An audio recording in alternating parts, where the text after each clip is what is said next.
First time cinema మీడియాతో interact అవుతున్నాను. చాలా సంతోషంగా ఉంది.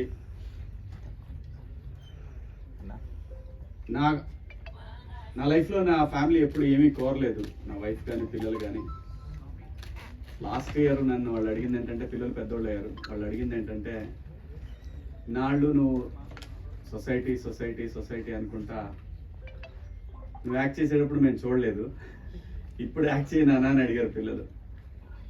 సరే, దానికి సరైన సమయం సందర్భం వస్తుంది, వచ్చినప్పుడు మనం అడగక్కర్లేదు. సినిమా ఎప్పుడు కూడా అండి, నువ్వు సప్త సముద్రాల్లో ఉన్న లాక్ వస్తుంది. సినిమాకున్న గొప్ప విషయం అది. అలా ఏదో ఒక రోజు వస్తుందని నాకు తెలుసు. ఎప్పుడొకప్పుడు నేను ఖచ్చితంగా మళ్ళీ కనెక్ట్ అవ్వాల్సిందని తెలుసు నాకు.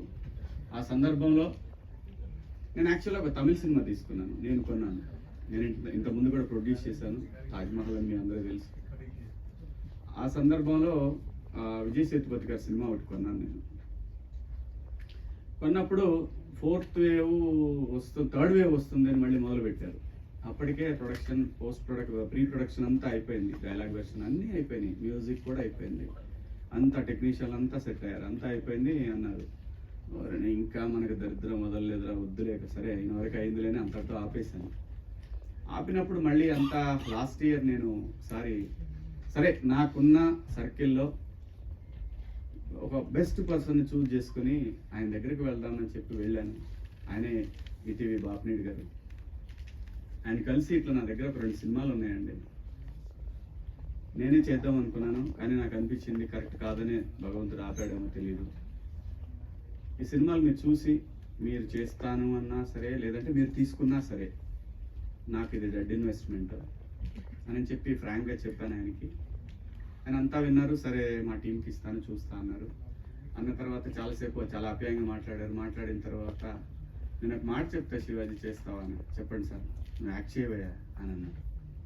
నేను చేయనని ఎప్పుడు అనలేదండి ఎవరితో కూడా. శివాజీ రాజకీయాల్లోకి వెళ్ళిపోయాడు, సీఎం అవుతాడు, పిఎం అవుతాడు అని జనం ఊరికే అనుకున్నారు. నాకు అసలు రాజకీయాల్లోకి ఎప్పుడు కూడా వెళ్ళాలని, రాజకీయ పార్టీలో ఉండాలని నేను ఎప్పుడు అనుకోలేదు. కేవలం ఆ రోజున్న ఎమోషన్స్, ఆ డివిజను, ఆ ప్రాంతం అనే ఎమోషన్ తోటి నేను ప్రజల కోసం కనెక్ట్ అయ్యాను. రాజకీయాలు నేను ఎప్పుడు కూడా చేయాలనుకోలేదు, చేయలేదు కూడా. సో నన్ను అలా ఇంకా శివాజీ రాడు సినిమాలు చేయడానికి కొంచెం చాలామంది అనుకున్నారు కాబట్టి అలా అవాయిడ్ అయిపోయానండి నేను. మీరు ఇస్తే చేస్తా సార్ అన్న, మీరు చెప్పండి ఏదన్నా ఉంటే చేస్తానన్నాను.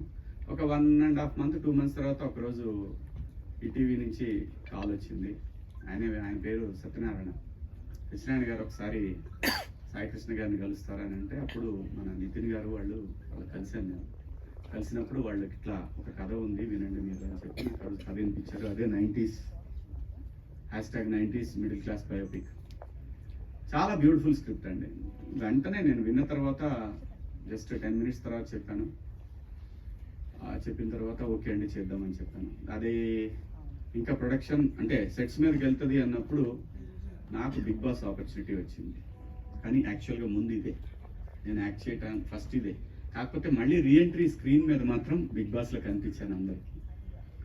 సో బిగ్ బాస్ వచ్చింది తర్వాత వీళ్ళకి కూడా చెప్పాను, ఇట్లా బిగ్ బాస్ వచ్చిందండి, మరి నాకు పలానా రోజు అడుగుతున్నారు, మీరు ఫినిష్ చేయమంటే చేశారు.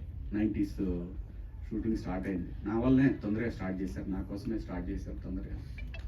అందరూ అనుకున్నట్టు, చాలామంది అనుకున్నట్టు ఈ క్రేజు అది ఇది ఏమంటే నేను ఎప్పుడు ఇలాగే ఉన్నానండి. నేను వచ్చిన రోజు నుంచి నా లైన్ నేను ఎప్పుడు దాటలేదు. ప్రతి ఒక్కళ్ళు అర్థం చేసుకోవాల్సింది ఏంటంటే, మనకంటూ ఒక టైం రావాలి, వచ్చినప్పుడే జనానికి మనం కనెక్ట్ అవుతాం. కొన్ని సందర్భాల్లో ఎందుకో మనకు తెలియని వాళ్ళు కూడా మన గురించి చాలా బాగా తెలిసినట్టు, మన పక్కింట్లో ఉండి చూసినట్టు మాట్లాడుకుంటుంటారు. ఇలాంటి సందర్భం చాలా మంది మనుషులకు వస్తుంది, నాకే కాదు, ఇండస్ట్రీలో ఉన్న చాలా మంది ఆర్టిస్టులకు వస్తాయి, చాలా మంది టెక్నీషియన్లకు వస్తాయి, చాలా మంది జర్నలిస్టులకు వస్తుంది, అందరికీ వస్తుంది. లైఫ్లో ప్రతి వాడికి ఎంత ఎంట్రీ దొరికినా కానీ ఎక్కడో ఒక బ్రేక్ రాలేదనే ఫీలింగు అందరికీ ఉన్నట్టు నాకు ఉంది. ఆ సందర్భంలోనే బిగ్ బాస్ అనే ఒక ఆపర్చునిటీ వచ్చింది. సో దాంట్లో నా క్యారెక్టర్ చూశారు అందరూ. నేను రియల్ లైఫ్లో కూడా ఇలాగే ఉంటాను. నాకు వచ్చింది నేను ఎప్పుడు నా చుట్టూ ఉన్న వాళ్ళకే పంచాను. ఆ విషయంలో నన్ను బాగా దగ్గర తెలిసిన మీడియా మిత్రులందరికీ తెలుసు. నాకు ఎంతోమంది అవకాశాలు ఇస్తే నేను నా చుట్టూ ఉన్న వాళ్ళకి చాలా మందికి అవకాశాలు ఇచ్చాను. అందుకే నేను ఫ్లోలో అన్నాను, నాకు అది ఇష్టం, బతికించు నీ చుట్టూ ఉన్నవాళ్ళు. ఎందుకంటే బతకడమే కష్టమైపోయిన ఫ్యామిలీ నుంచి వచ్చిన మనిషిని కాబట్టి, బతుకు వీళ్ళకి తెలుసు కాబట్టి ఈ రోజు కూడా నేను నమ్మేది ఒకటే, నీకు ఉపయోగపడినా పడకపోయినా నీ చుట్టూ ఉన్న వాళ్ళకి ఎవరికైనా ఉపయోగపడిద్దా? పిల్లలకు కూడా అదే చెప్తా నేను. అన్నా అది మనకు దూరంగా ఉన్నా సరే వాడికి ఉపయోగపడిద్దా, చేసేద్దాం, మనకి తర్వాత వేరే వాడు చేస్తాడు మనకు. ఆ పద్ధతిలో ఉన్నాను కాబట్టి దేవుడు ఈరోజు అదేనంటాను, నమ్మి నిజాయితీగా ఉంటే ఎప్పటికీ సక్సెస్ ఏదో ఒక రోజు, ఆఖరికి నువ్వు 80 సంవత్సరాల వయసులో ఉన్నా కూడా నీ దగ్గరికి వస్తుంది.